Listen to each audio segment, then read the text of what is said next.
في تمام الساعة 3 إلا ربع بعد نص الليل، طيارة من طراز البي 2 دخلت المجال الجوي من غير ما أي رادار يرصدها ولا حتى أي طاقم مراقبة قدر يلاحظ وجودها. بتعدي من أقوى أنظمة الدفاع الجوي في العالم وكأنها مش موجودة أصلا. الشبحية دي بتقدر تشيل قنابل كافية إنها تغير مجرى التاريخ كله وبرضه تفضل مختفية كأنها خيال. سعر الطيارة الواحدة 2 مليار دولار، ودي تعتبر أغلى طيارة اتصنعت في العالم كله. بس السؤال بقى، ازاي الطيارة دي عرضها 50 متر تختفي من على الرادار وليه شكلها كأنها طالعة من فيلم خيال علمي؟ فالنهاردة بقى هنكشف أسرار البي 2 سبيريت، الطيارة الشبح اللي غيرت مفاهيم الحروب الجوية تماما. من أول ما كانت فكرة بسيطة وقت الحرب الباردة لحد ما بقت من أذكى وأكتر الطيارات تقدما تكنولوجيا في العالم. هنغوص في تفاصيلها وهنعرف ازاي العملاق الشبحي ده قلب موازين الامن العالمي. نرجع بالزمن لسنة 1975، ايام ما كانت الحرب الباردة مولعة على الاخر، وكانت امريكا والاتحاد السوفيتي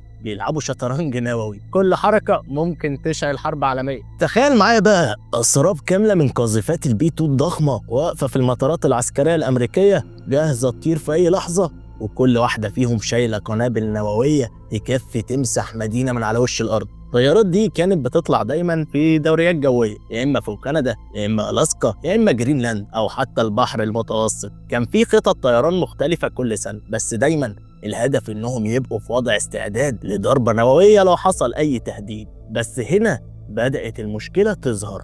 الاتحاد السوفيتي ما كانش ساكت، قعد يطور في أنظمة الدفاع الجوي بتاعته لحد ما بقت قوية لدرجة إنها تقدر توقع البي 2 من السما بسهولة وكأنها دبانة بتطير. زي ما واحد من جنرالات سلاح الجو الأمريكي قال وقتها، إنك تبعت البي 2 تدخل أجواء السوفيت ده زي إنك ترمي طوبة على عش دبابير وإنت لابس تيشيرت أحمر فاقع وعليه علامة هدف. فتفتكر تعمل إيه لما القوة اللي محدش يقدر يوقفها تلاقي نفسها قدام دفاعات ولا أجدعها جدار فولاذي؟ لازم تغير قواعد اللعبة كلها. ومن هنا بدأ مشروع الطيارة القاذفة المتطورة، أو زي ما كان اسمها الرسمي برنامج ATB.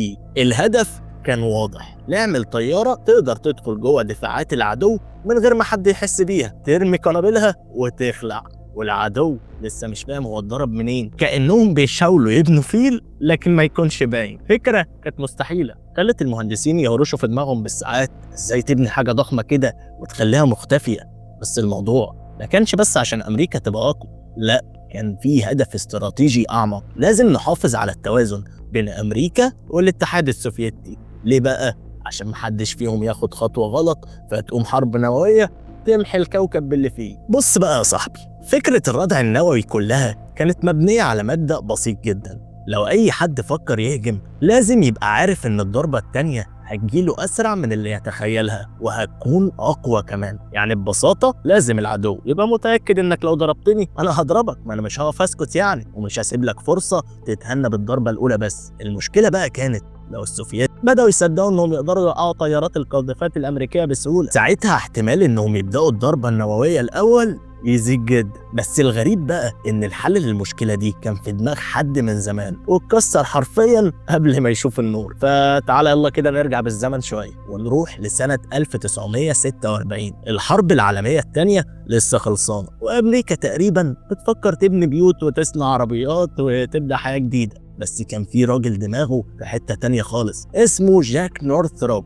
وكان حلم حياته يبني نوع جديد من الطيارات مش زي أي حاجة الناس شافتها قبل كده. كان حلمه اسمه الجناح الطائر. تخيل كده معايا طيارة ما فيهاش لا جسم رئيسي ولا ديل ولا بوز، كلها جناح واحد كبير شكله انسيابي وطالع كأنه من مجلة خيال علمي. ونورثروب كان مقتنع ان دي هي المستقبل، وان شكل الطيارات اللي احنا عارفينه ده هيبقى قديم جدا جنب الاختراع ده. في سنة بقى 1947 الحلم فعلا اتحقق وطلع للنور على شكل طيارة اسمها YB-49، ودي كانت طيارة نفاثة ضخمة بجناح عرضه 50 متر. كانت سبق عصرها، كان شكلها جامد جدا، بس للأسف كان في عيب خطير. وقتها ما كانش في كمبيوترات حديثة تساعد تتحكم في الطيارة، فكانت غير مستقرة خالص في الجو، كأنك بتحاول توازن عجلتين فوق حبل مشدود.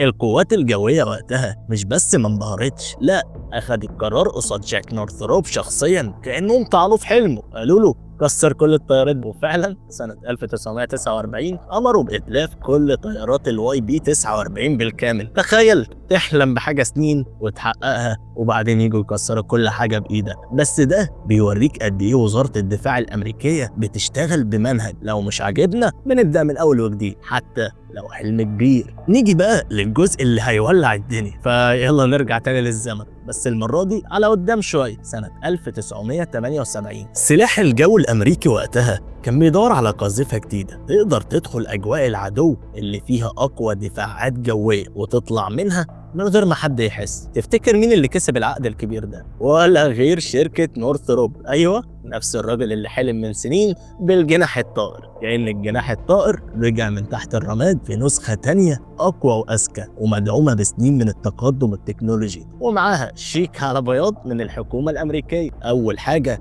لازم نتكلم عنها هي الشكل العجيب للبي 2. شكلها لوحده يخليك تحس انها جايه من فيلم فضائي، وده مش من فراغ. تصميمها عباره عن الجناح الطائر بتاع جاك نورثروب، بس معمول على اعلى مستوى وبتكنولوجيا متقدمه جدا، وكل خط، كل زاويه، كل منحنى فيها ليه هدف محدد. الشكل ده مش عشان يبان فخم، ده معمول بحسابات دقيقة جدا. ازاي بقى؟ لان الشكل ده بيحقق حاجتين مهمتين جدا. بيقلل الرادار سيكشن بتاع الطيار، وده مصطلح معناه ببساطة الطيارة صعب جدا تتشاف على الرادار. بيديها كفاءة هوائية عالية جدا، يعني تقدر تطير لمسافات طويلة من غير ما تستهلك وقود كتير او تبذل مجهود. بس مش الشكل لوحده اللي بيخليها شبح، السر الحقيقي في المواد اللي معمولة منها. سطح الطيارة متغطي بمادة خاصة جدا، مش مجرد دهان، لا، ده طلاء بيشفط موجات الرادار بدل ما يعكسها، كأن الطيارة لابسة عباية تخفي. ومش أي عباية بقى، دي معمولة من مواد سرية جدا لدرجة إن لو حكيت لك عنها بالتفصيل ممكن ألاقي نفسي اختفيت من الوجود. في حاجة كمان بقى، التصميم الخارجي للطيارة معمول كأنه جسم رياضي أملس، مفيهوش حواف حادة ولا فواصل كتير، علشان مفيش ولا زاوية تعكس موجات الرادار. تخيلها كأنها عربية رياضية ناعمة جدا بس بحجم مخزن عملاق، وبتحاول تتفادى كاميرات السرعة. نيجي بقى لأهم نقطة وأعقد نقطة. زي ما قلنا الطيارات اللي بشكل جناح طائر بتبقى مش ثابتة في الجو، من غير ديل، بتميل شمال ويمين، وده خطر في الطيارات. طب إيه الحل بقى؟ هقول لك أنا إيه الحل. نظام طيران رقمي بالكامل اسمه فلاي باي واير، وده ببساطة كمبيوتر بيتحكم في كل حركة بتعملها الطيارة.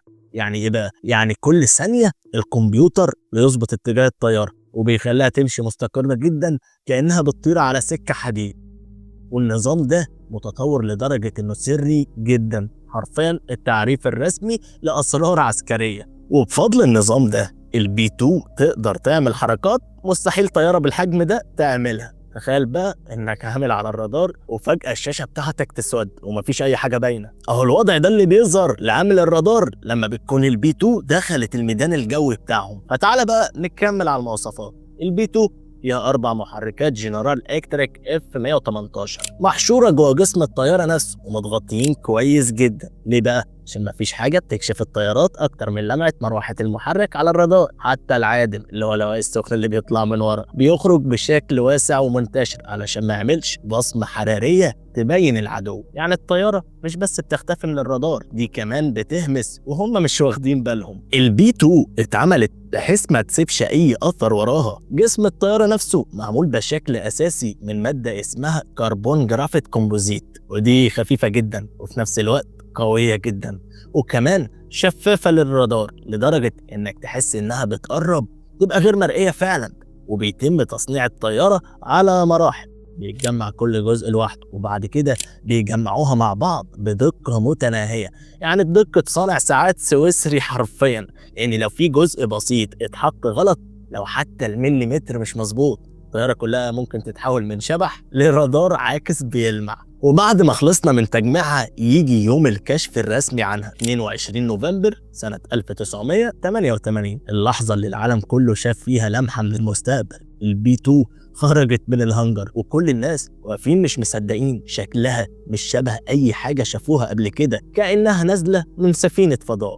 كانت كأنها جاية تقول للعالم اللعبة اتغيرت يا جماعة، الحروب الجوية خلاص مش زي زمان. الطيارة دي متقفلة من جواها بأكتر من 130 كمبيوتر داخلي، كل واحد بيشتغل على حاجة مختلفة علشان يتحكم في كل تفصيلة فيها، يعني مش بس سبقت عصرها، دي كانت عايشة في زمن خاص بيها. البي 2 قدرت توصل لمستوى التخفي ده عن طريق دمج 3 حاجات عبقرية. أول حاجة شكلها مصمم بحيث يلخبط الرادارات تماما، المواد بتاعتها بتمتص موجات الرادار بدل ما تعكسها، نظام التشويش الالكتروني اللي بيخلي اجهزه العدو تتهبب وما تعرفش تحدد مكانها، في رسم بياني مشهور قوي بيبين قد ايه بصمه الرادار بتاعه البي 2 صغيره مقارنه باي طياره تانية. الفرق شاسع، يعني لو البي 52 اللي هي الطياره القديمه باين على الرادار زي نسر، فالبي 2 باينه زي حمامه صغيره ضايعه في الضباب. ولما الطياره دي طارت لأول مرة يوم 17 يوليو 1989 أثبتت إن كل الهندسة والفلوس دي ما كانتش شغل نظري، لا ده وحش طاير بجد. دي كانت تتويج لتعب سنين. البي 2 مش طيارة وبس، دي كانت ثورة طيران حقيقية، شهادة حية على عبقرية الإنسان وإصراره. يلا ندخل على قدراتها الفعلية، وصدقني هنبدأ بأكتر حاجة الكل مستني يسمع عنها، وهي إيه بقى؟ الحمولة. الطيارة دي تقدر تشيل 20 طن قنابل في بطنها، يعني كأنك حاطط جوه الطيارة 10 عربيات ملاكي جنب بعض، بس مش قنابل تقليدية وخلاص، لا، البي 2 تعتبر جزء من خطة الردع النووي بتاعت أمريكا. لكن في المهام العادية اللي ما فيهاش نهاية العالم، يعني تقدر تشيل قنابل موجهة بالجي بي اس وزنها يصل ل 8500 باوند، وتضرب 80 هدف مختلف في طلعة واحدة. ولو في هدف اصعب شويه عندهم سلاح مخصوص للكلام ده برضه اسمه الجي بي يو 57، ودي قنبله ضخمه اسمها مخترقه الخنادق ووزنها 15 طن، يعني حرفيا مبنى صغير بترميه على مباني تانية علشان تقول لهم ايه بقى؟ احنا نعرف نوصل لك مهما تحفر تحت الارض. نيجي بقى لنقطه محدش بيتوقعها، وهي المدى بتاعها. الطيارة دي على تانك وقود واحد تقدر تطير أكتر من 11,000 كيلو متر، يعني من نيويورك لحد موسكو، ولسه معاها بنزين تلف حوالين الكريملين كده كام لفة قبل ما ترجع. ولو زودت عليها تزويد الوقود في الجو، المدى بتاعها بقى حرفيا أينما تريد على الكوكب، يعني اللي هو لف الكرة الأرضية كده وشاور. يعني الطيارة ممكن تروح حفلة في نص العالم، تخلص المهمة وترجع من غير ما حد ياخد باله إنها كانت هناك أصلا. طيب المسافة حلوة، بس السرعة أخبارها إيه؟ البي 2 وهي في الارتفاعات العالية بتمشي بسرعة حوالي 901 كيلو متر في الساعة، مش أسرع حاجة يعني، مش طيارة حربية، بس هي مش معمولة للعرض ده، معمولة تمشي بهدوء وتخفي، مش استعراضي يعني. وعلى فكرة برضو بتوصل لارتفاع 50,000 قدم، يعني تقريبا أعلى من قمة إيفرست مرتين فوق بعض، وبيسوقها طاقم مكون من 2 بس، طيار وقائد مهم. بس ما تستسهلش، الاتنين دول مش بس بيسوق، دول بيتحكموا في نظام ملاحة واتصالات ومراقبة متطور جدا زي اللي بنشوفه في أفلام المستقبل. ولو لا قدر الله يعني الجي بي اس وقع، الطيارة دي تقدر تنتقل بالنجوم وتقدر تطير في أي طقس في أي وقت بالنهار أو بالليل، ومزودة برادار بيعمل كل حاجة اوتوماتيك من رسم الارض لتفادي التضاريس. وطبعا لازم نسأل السؤال الكبير، كل ده بقى بكام؟ سعر الواحدة من البي 2 حوالي 2 مليار دولار، يعني الطيارة الواحدة تساوي ميزانية دول صغيرة. ايوه الكلام ده بجد. عايزك تتخيل الرقم، بالسعر ده انت ممكن تشتري حوالي 5000 بيت امريكي متوسط بسعر طيارة واحدة.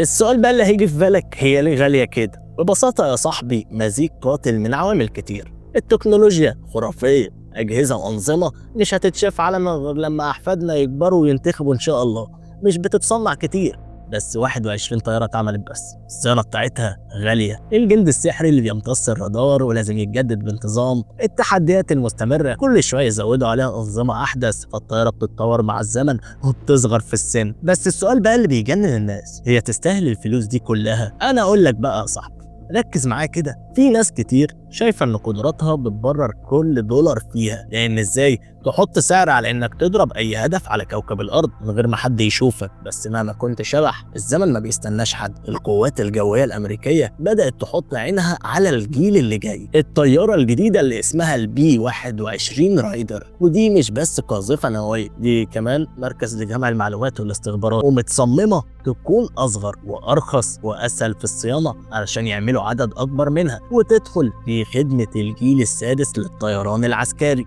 فلحد هنا يا صاحبي عايز أسألك سؤال، إيه رأيك في الطيارة الشبحية دي؟ وهل حابب تعرف أكتر عن الطيارة اللي جاية بعدها اللي هي البي 21 رايدر؟ فقول لي رأيك في الكومنتات، وشكرا إنك كملت الفيديو، وأشوفك في الفيديو الجاي. واهم حاجه قبل ما انهي الفيديو ما تنساش تصلي على الرسول صلى الله عليه وسلم. انزل اشترك، انت ازاي وصلت لحد هنا ولسه ما اشتركتش يا صاحبي؟ يلا انزل اشترك. اشوف وشك على خير. سلام.